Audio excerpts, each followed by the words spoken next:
विश्वास एक ऐसी चीज है जिस पर हो जाए तो पराये को अपना बना देता है और टूट जाए तो अपने को पराये बना देता है। नमस्कार दोस्तों, मैं ज्योतिष आचार्य वासुदेव मिश्रा आपका अपने चैनल सत्य की खोज में हार्दिक अभिनंदन करता हूं। दोस्तों, आज का यह ज्योतिष का कार्यक्रम आप लोगों के लिए यानी कि कन्या राशि वालों के लिए बेहद ही ज़्यादा खास और महत्वपूर्ण कार्यक्रम साबित होगा। आज हम चर्चा करेंगे देवगुरु बृहस्पति के मार्गी चाल प्रभाव के बारे में। जी हाँ दोस्तों, देवताओं के गुरु बृहस्पति अपनी वक्री चाल में परिवर्तन करके मार्गी हो चुके हैं। वैसे देखा जाए तो ज्योतिष शास्त्र में वक्री और मार्गी दोनों ही स्थितियों को बेहद ही महत्वपूर्ण माना जाता है। क्योंकि जब भी कोई ग्रह वक्री होता है तो वह पृथ्वी के काफ़ी करीब होता है, इसलिए उसके बल में वृद्धि हो जाती है और उसका प्रभाव इस पृथ्वी में रहने वाले हर प्राणियों के ऊपर कुछ ज़्यादा ही पड़ता है। इसलिए वक्री ग्रह को कुछ जगहों पर बेहद ही बलशाली बताया गया है। और मार्गी के बारे में तो आप जानते ही हैं कि कोई भी ग्रह जब मार्गी अवस्था में गोचर करता है तो कहना ही नहीं, वह अपना सर्वश्रेष्ठ परिणाम देने का प्रयास करता है, क्योंकि वह ग्रह अपने वास्तविक पथ पर लौट आता है और अपने आप को बलशाली बना करके आपको प्रभावित करने लगता है। तो ऐसे में दोस्तों, देवगुरु बृहस्पति अपनी चाल यानी कि वक्री चाल में परिवर्तन करके मार्गी हो चुके हैं। कब हुए? तो 31 दिसंबर 2023 प्रातः 8:45 पर देवगुरु बृहस्पति की चाल में परिवर्तन हुआ है और आने वाले 1 मई 2024 तक देवगुरु बृहस्पति इसी मेष राशि में मार्गी अवस्था में गोचर करते हुए आपको परिणाम प्रदान करेंगे।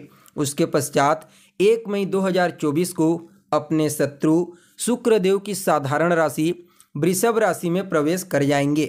तो ऐसे में दोस्तों, बड़े विस्तार के साथ चर्चा करेंगे कि देवगुरु बृहस्पति आपको अपने इस मार्गी चाल के दौरान क्या क्या प्रदान करेंगे, किन किन क्षेत्रों में सफलता की प्राप्ति होगी, किन किन बातों का विशेष तौर पर ध्यान रखना है और देवगुरु बृहस्पति के इस मार्गी चाल प्रभाव को और ज़्यादा अच्छा परिणाम देने वाला बनाने के लिए क्या उपाय आपको करना चाहिए। ये तमाम प्रकार की जानकारी आज के इस कार्यक्रम में आपको बताएंगे, इसलिए कार्यक्रम को बिना मिस किए अंत तक देखने का प्रयास कीजिए। और अगर आप अपनी जन्म कुंडली पर हमसे परामर्श लेना चाहते हैं तो डिस्क्रिप्शन बॉक्स में और वीडियो के अंदर आपको नंबर मिल जाएगा, जहां से आप संपर्क करके अपनी जन्म कुंडली का विस्तार पूर्वक अध्ययन करवा सकते हैं। तो दोस्तों देखिए, देवगुरु बृहस्पति पूरे 118 दिनों के पश्चात अपनी चाल में बदलाव किए हैं और आने वाले 1 मई 2024 तक आपको प्रभावित करेंगे। देखिए, देवगुरु बृहस्पति दोनों ही अवस्थाओं में, चाहे वक्री हो या फिर मार्गी, अपना सर्वश्रेष्ठ परिणाम देते हैं। कब? जब वह अपनी खुद की मूल त्रिकोण राशि, उच्च राशि या फिर मित्र राशि में वक्री या मार्गी होते हैं तो उनका प्रभाव कुछ अलग ही देखने को मिलता है। और यह जो मेष राशि है, यह एक अग्नि तात्विक राशि है और देवगुरु बृहस्पति इन्हीं अग्नि तात्विक राशियों में अपना सर्वश्रेष्ठ परिणाम प्रदान करने का प्रयास करते हैं, क्योंकि ये जो राशियां होती है कहीं ना कहीं यह राजसिक राशियां कहलाती है। परिणाम स्वरूप इनका प्रभाव भी हमारे जीवन पर व्यापक रूप से देखने को मिलता है। तो ऐसे में देवगुरु बृहस्पति का मेष राशि में वक्री से मार्गी होना आपके लिए अद्भुत परिणाम देने वाला साबित होगा, क्योंकि देवगुरु बृहस्पति हमारे जीवन में कई चीज़ों के कारक होते हैं। जब भी देवगुरु बृहस्पति जन्म कुंडली में बलवान होते हैं तो व्यक्ति काफ़ी बुद्धिमान, ज्ञानवान, समझदार और विवेक से परिपूर्ण होता है। वह अपनी बुद्धिमानी, अपने ज्ञान और अपने मेहनत और भाग्य की बदौलत जीवन में सभी प्रकार की सुख सुविधाओं को हासिल कर लेता है। उसके जीवन में किसी भी प्रकार की कोई वस्तु की कमी नहीं होती और व्यक्ति को समाज में मान सम्मान, पद प्रतिष्ठा और प्रसिद्धि की प्राप्ति भी अपने आप हो जाती है। ठीक इसके विपरीत जब गुरु कमज़ोर पड़ जाते हैं तो सबसे पहले तो व्यक्ति मेहनत बहुत करता है, लेकिन भाग्य का साथ उसे नहीं मिल पाता, जिसकी वजह से मेहनत के मुताबिक उसे परिणाम की प्राप्ति नहीं होती। इसके अलावा व्यक्ति को न तो समाज में मान सम्मान की प्राप्ति हो पाती है और न ही व्यक्ति के जीवन में बड़ी मात्रा में धन का आगमन हो पाता है। इसलिए इनका हर किसी की कुंडली में बलवान होना बेहद ही आवश्यक माना जाता है। तो दोस्तों देखिए, आप लोगों के लिए यानी कि कन्या राशि वालों के लिए देवगुरु बृहस्पति का यह जो परिवर्तन हुआ है, यह आपकी कुंडली के अष्टम भाव में हुआ है। अष्टम भाव में वैसे तो किसी भी ग्रह को उतना श्रेष्ठ नहीं माना जाता, लेकिन फिर भी देवगुरु बृहस्पति का अष्टम भाव में वक्री से मार्गी होना आपके लिए कुछ मामलों में अत्यंत ही श्रेष्ठ साबित होगा। सबसे पहले तो देवगुरु बृहस्पति आपके जीवन में जो परेशानी, चुनौती और कठिनाइयों का सामना अभी तक आपको करना पड़ रहा था, उन तमाम प्रकार की समस्याओं और चुनौतियों से आपको बाहर निकालेंगे। कहीं न कहीं इस समय आपको अचानक ही बड़ी मात्रा में धन की प्राप्ति होने का योग बना हुआ है। क्यों? क्योंकि देवगुरु बृहस्पति धन के कारक ग्रह होते हैं और अष्टम स्थान आपके जीवन में घटित होने वाली अचानक घटनाओं का होता है। परिणाम स्वरूप अचानक ही आपके जीवन में इस समय आपको धन प्राप्ति हो सकती है। तो वहीं देवगुरु बृहस्पति जब अष्टम भाव में गोचर करते हैं तो यह उन लोगों के लिए और ज़्यादा श्रेष्ठ कहा जाता है जो रिसर्च के फील्ड में कार्यरत हैं। उनको निश्चित तौर पर इस समय सफलता की प्राप्ति होगी। अगर आप एक स्टूडेंट भी हैं रिसर्च के फील्ड के, तो इस समय आपको चीज़ें कुछ ज़्यादा ही बेहतरीन तरीक़ा से समझ में आने वाली है। वहीं देवगुरु बृहस्पति अष्टम भाव में गोचर करते हुए अपनी 5वीं दृष्टि से आपके 12वें भाव को दृष्टिगोचर करेंगे।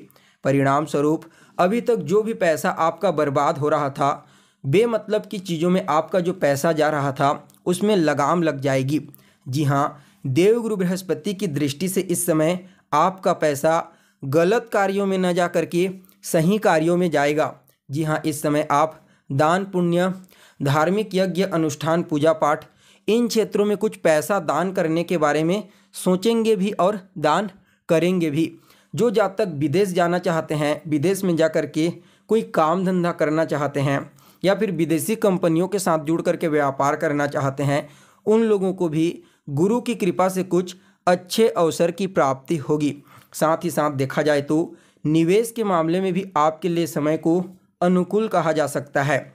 अगर आपकी जन्म कुंडली में पंचम भाव, अष्टम भाव और द्वादश भाव की स्थिति मजबूत है, वर्तमान समय में किसी अच्छे ग्रह की दशा और अंतर्दशा चल रही है, तो निश्चित तौर पर आप इस समय लॉटरी, सट्टा, शेयर, इन क्षेत्रों से अच्छा खासा प्रॉफिट जनरेट कर सकते हैं।